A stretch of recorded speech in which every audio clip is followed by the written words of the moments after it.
আসসালামু আলাইকুম রহমতুল্লাহি বারাকাতু। আশা করি আপনারা সবাই ভালো আছেন, আমিও ভালো আছি আলহামদুলিল্লাহ। আজ আপনাদের আমি ছোট সোনা মসজিদ ঘুরিয়ে সুন্দরভাবে আপনাদের সামনে উপস্থাপন করব।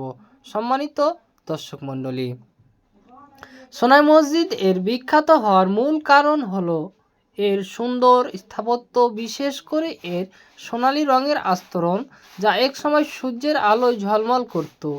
এটি সুলতানিয়া আমলের একটি গুরুত্বপূর্ণ ঐতিহাসিক স্থাপত্য এবং সুলতানিয়া স্থাপত্যের রত্ন বা গড়ের রত্ন নামে পরিচিতি। অবস্থান: বাংলাদেশ চাঁপাইনবাবগঞ্জ জেলায় শিখগঞ্জ থানার অন্তর্ভুক্ত ফিরোজপুর গ্রামে অবস্থিত। নির্মাণকাল 1494 থেকে 1519 খ্রিস্টাব্দের মধ্যে নির্মিত। তাই তো মসজিদটি দেশি বিদেশি পর্যটকদের জন্য খুবই জনপ্রিয় আকর্ষণ। নামকরণের কারণ: মসজিদের বাইরে সোনালী রং থাকার কারণে এই নামকরণ করা হয় সোনা মসজিদ, যদিও অযত্নের কারণে বর্তমানে সেই রং আর নেই।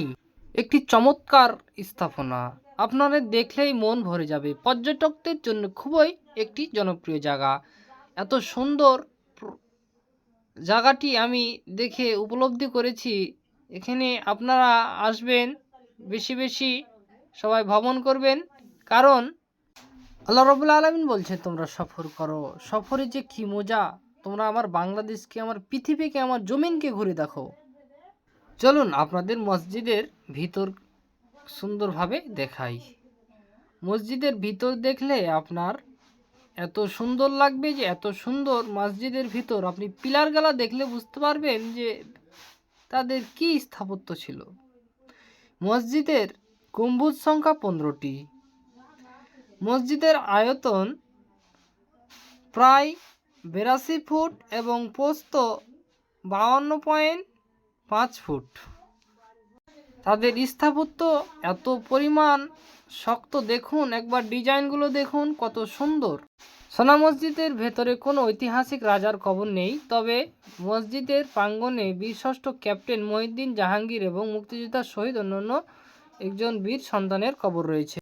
আপনাদের বাইরের সৌন্দর্য একটু দেখাই। বাইরের সৌন্দর্য অনেক সুন্দর।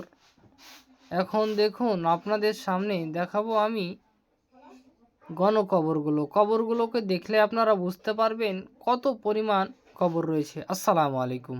এরকম ভিডিও পেতে আমার চ্যানেলকে সাবস্ক্রাইব ও ফলো রাখুন।